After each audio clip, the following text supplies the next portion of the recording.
Just using a knife here to get out some of the tougher dirt and grime. Also a steam gun, and I WD-40'd some of the gears just lightly.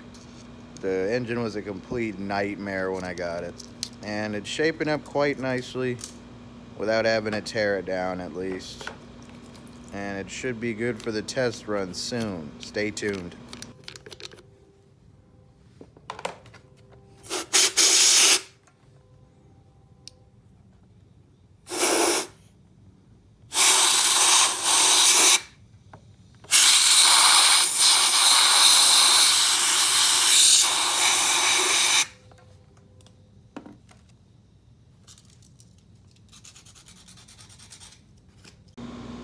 Engine's all clean. Keep following me for more chappy vids, yo.